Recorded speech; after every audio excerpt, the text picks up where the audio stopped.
Part 1. First, you have some time to look at questions 1 to 4.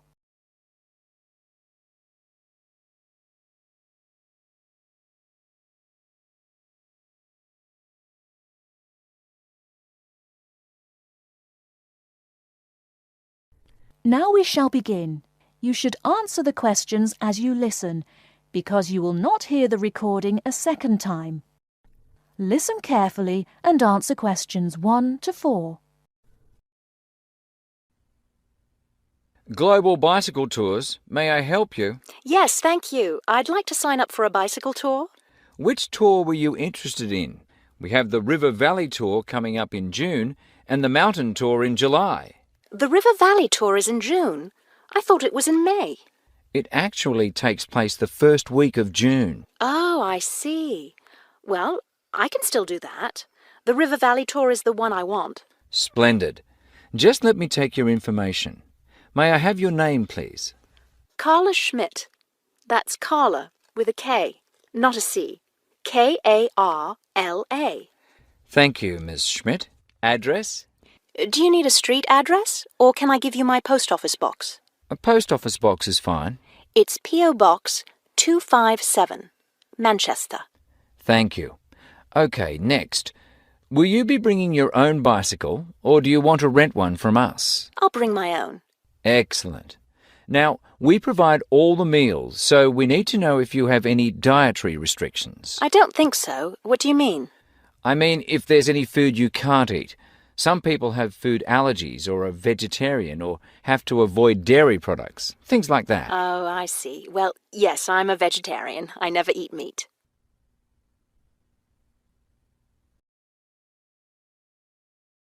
Before you hear the rest of the conversation, you have some time to look at questions 5 to 10.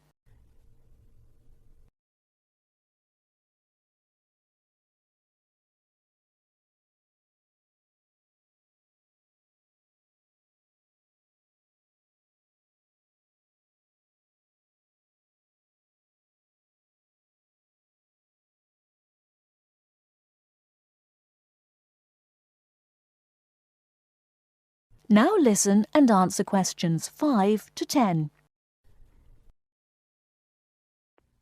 All right, I'll make a note of that. Now, the total cost of the tour is $750. That much? The price includes everything. Food, hotel, transportation, everything. Everything? Yes, everything. The only other thing is you'll want to tip the tour guide. We usually recommend 5% of the total tour cost. A 5% tip. I guess that's reasonable. In order to reserve your space on the tour, I'll need a 30% deposit. Do you need that right away? We generally ask for the deposit at least 4 weeks before the tour begins. The River Valley tour begins, 6 weeks from now. So you'll need to pay the deposit in 2 weeks. I think I can do that. I wonder if you could tell me something. How will our luggage be transported? Do we carry it on our bicycles? No, you leave that to us. We have a van that carries your luggage from hotel to hotel each day, so you don't have to worry about it. Great. I have a luggage rack for my bike, but I guess I won't have to bring that. No, you won't. But there are a few items we recommend that you bring. We can't control the weather, so you should bring a raincoat or rain gear. Yes, that's a good idea. And I should have my own spare tire too, shouldn't I? Actually, you don't need that, as our guide always carries some. And of course, you won't need maps either, since our guide has the route all planned. What about a water bottle? I'll need that, won't I?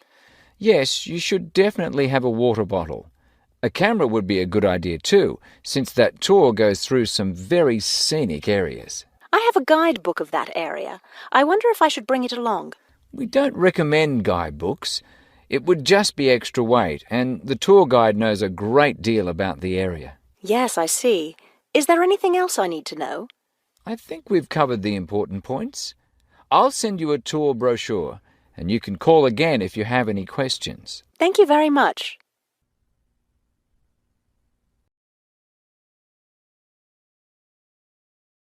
That is the end of part 1. You now have half a minute to check your answers.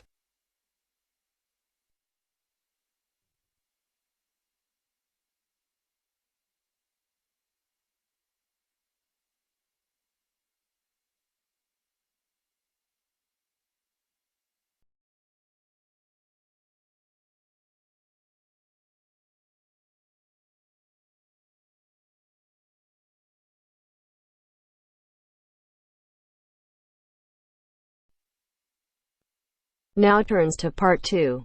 Part 2. You will hear the Overseas Student Officer talking to some new students about the arrangements for an excursion to Ironbridge. First, you have some time to look at questions 11 to 15.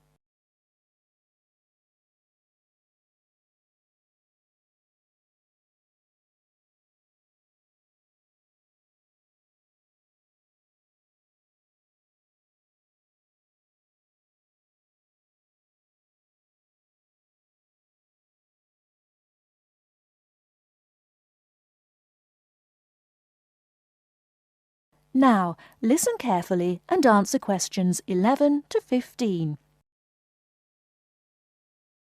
Hello everyone, my name is Pamela Sutcliffe and most of you already know that I'm the Overseas Student Officer here at Salopian Technical College. Next Tuesday, the 28th of September, we have arranged an excursion for all new students to the important historical town of Ironbridge. We are hoping you'll all come, because not only is the history of Ironbridge very important and interesting, but also an excursion like this is a relaxed and fun way to get to know each other. Ironbridge is about 55 kilometres from here, and we'll be travelling by the college bus, which holds 40 people. If there are more than that, we'll bring a couple of staff cars as well, though I might ask you to indicate on the list if you have a car and would be willing to take a couple of passengers. The list I'm referring to is up there on the student notice board, and if you would like to come on Tuesday, would you please add your name as soon as possible? By the way, could you please print your name clearly? I know some people have wonderful signatures, but often I'm afraid I can't read them, which can cause problems. So if we need extra transport and you could bring your car, can you tick the car column next to your name? Could you also add your student number and your telephone number, just in case there are any last-minute changes and we have to contact you? The other information I need to give you is about lunch. There's a very nice little restaurant in Ironbridge which gives a 15% discount to the college when we bring groups. That means lunch is only about £4, and they do good vegetarian meals too, so it's usually no problem for those of you on special diets. But if you prefer to eat your own food, that's fine too, either on the bus or in the park. But I'd encourage you to try the restaurant. Now, talking of costs, I should tell you that the bus will only cost you £10, and if you bring your car, we'll pay for the petrol, so you get a free trip in return for driving there. Will you please sign up by Saturday at 6 p.m. at the latest? The list is closed after that.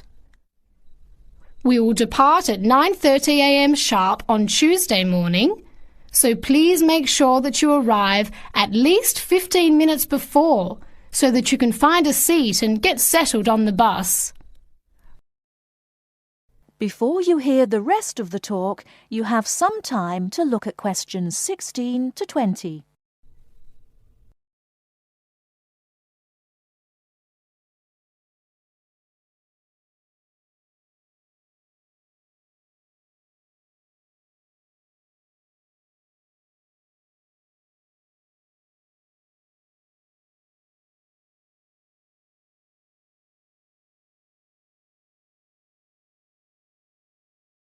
Now listen and answer questions 16 to 20.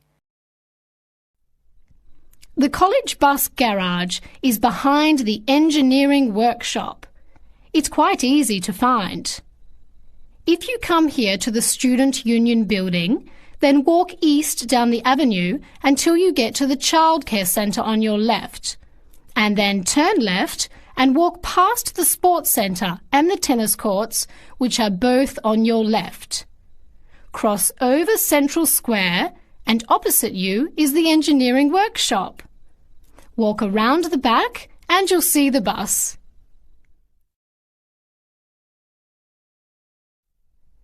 Please wear comfortable shoes, as we'll be walking around Ironbridge and be on our feet for most of the day.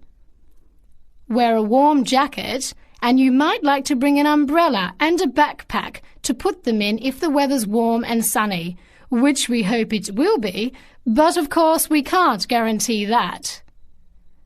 Certainly bring your cameras and any snacks or drinks for the bus journey there and back, which should take about an hour and a half each way. You should all check the notice board on Monday, and we'll also put a note in your mailbox to confirm arrangements, so don't forget to check it. Now, why are we visiting Ironbridge? Well, Ironbridge, as the name suggests, has got the original iron bridge. That is, the first ever iron bridge in the world. It was the birthplace of the Industrial Revolution, and for 40 years it led the world, as Britain changed from an agricultural society into an industrial one. It's hard to imagine today that this pretty, sleepy little tourist town was one of the most important places in England for over a century. Just imagine, 200 years ago, people from all over Europe and even North America came to Ironbridge to learn about what was then the latest technology. Today it is listed as a World Heritage Site by the United Nations, as they consider the unique collection of industrial monuments rank it alongside the Grand Canyon, the pyramids and the Great Barrier Reef. One place that's fun to visit is Blist Hill, which is a reconstruction of a small Victorian industrial town where people are working and living as they did 100 years ago. I hope you'll enjoy the day. It's been a very popular excursion in previous years, so I'm looking forward to going again next Tuesday. Now don't forget to put your name on the list as soon as possible. That is the end of part 2. You now have half a minute to check your answers.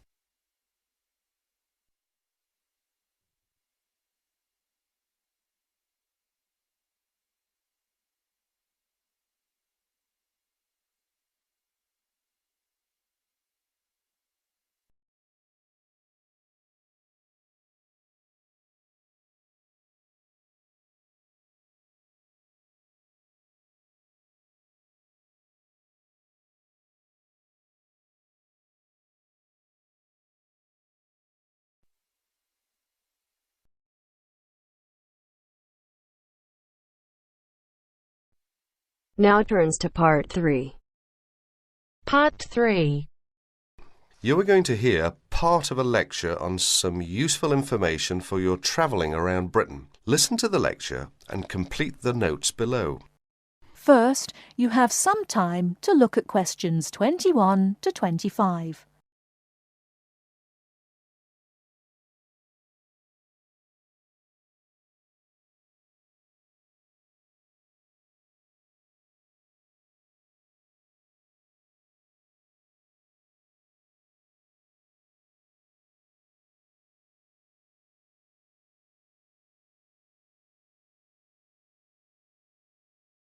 Now listen carefully and answer questions 21 to 25. Good afternoon and welcome to the session on Britain. This afternoon I would like to provide some useful information for you about travelling around Britain. Britain has over 700 tourist information centres. You will find them at major ports, airports, stations, historic landmarks and towns, and holiday centres. So just look out for this sign that says Tourist Information. The staff will be able to answer your holiday queries, as well as provide essential maps, guides and brochures. Tourist information centres at major ports and airports in London and addresses of British Tourist Authority European offices are all listed on the Tourist Information Centres. Now, let's talk about the telephone in Britain. You know, Britain is well supplied with public telephones. Street kiosks take lop coins. In city centres, mainline railway stations, airports and central London underground stations, Payphones and card phones are in operation. For the latter, small plastic phone cards are used, and these come in 10, 20, 40, 100 and 200 units and can be bought at post offices, news kiosks, station bars and shops where the green and white card phone sign is displayed. Before you hear the rest of the talk, you have some time to look at questions 26 to 30.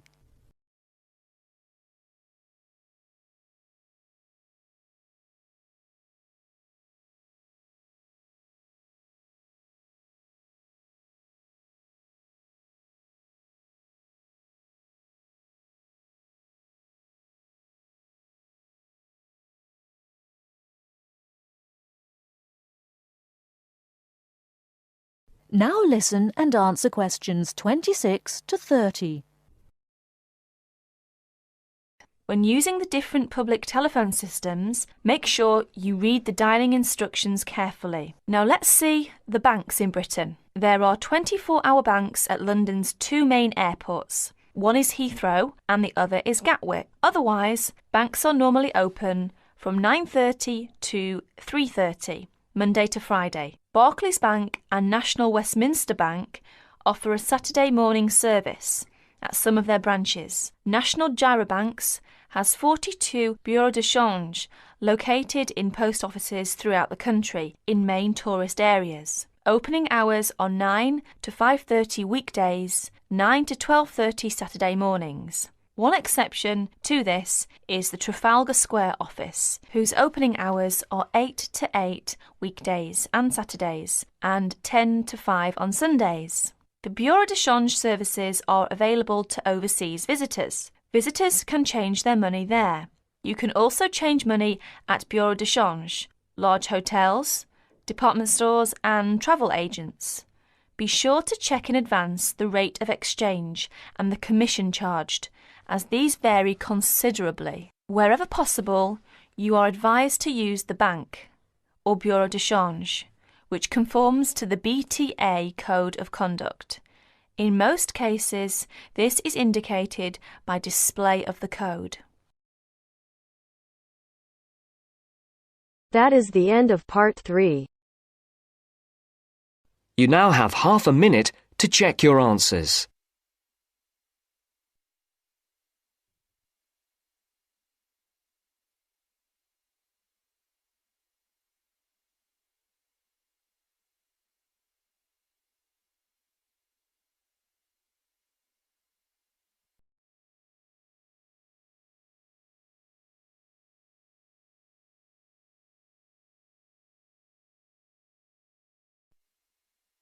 Now turns to part 4. Part 4. You'll hear a lecture on human civilization. First, you have some time to look at questions 31 to 40.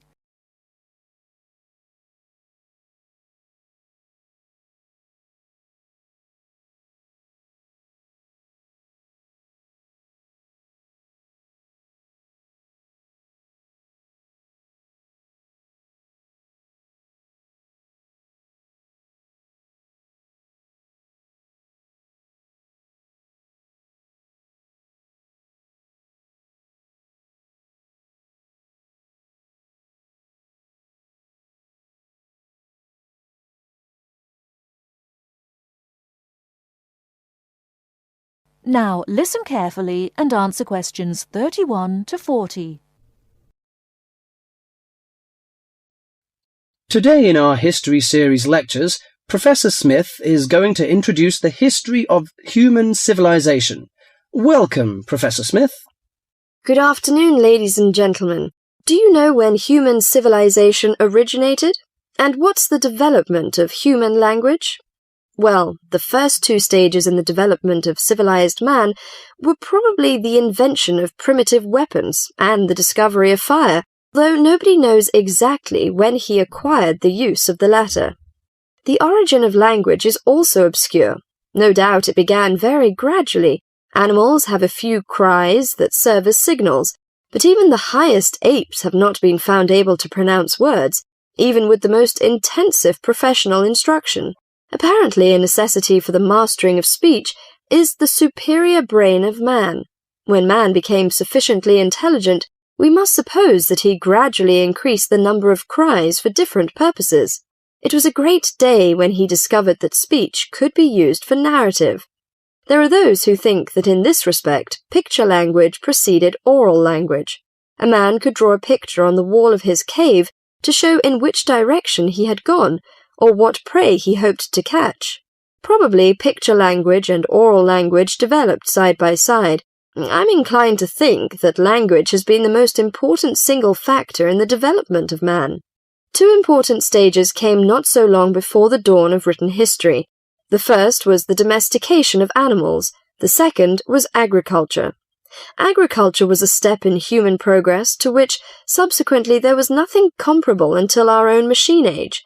Agriculture made possible an immense increase in the number of the human species in the regions where it could be successfully practiced. These were, at first, only those in which nature fertilized the soil after each harvest. Agriculture met with violent resistance from the pastoral nomads, but the agricultural way of life prevailed in the end because of the physical comforts it provided. Another fundamental technical advance was writing, which, like spoken language, developed out of pictures, but as soon as it had reached a certain stage, it was possible to keep records and transmit information to people who were not present when the information was given. These inventions and discoveries, fire, speech, weapons, domestic animals, agriculture, and writing, made the existence of civilized communities possible. From about 3000 BC until the Industrial Revolution, less than 200 years ago, there was no technical advance comparable to these. During this long period, man had enough time to become accustomed to his technique, and to develop the beliefs and political organizations to appropriate it. There was, of course, an immense extension in the area of civilized life. At first it had been confined to the Nile, the Euphrates, the Tigris, and the Indus, but at the end of the period in question it covered much the greater part of the livable globe. I do not mean to suggest that there was no technical progress during this long time. There was progress. There were even two inventions of great importance, namely gunpowder and the mariner's compass, but neither of these can be compared in their revolutionary power to such things as speech and writing and agriculture. That is the end of part 4. You now have half a minute to check your answers.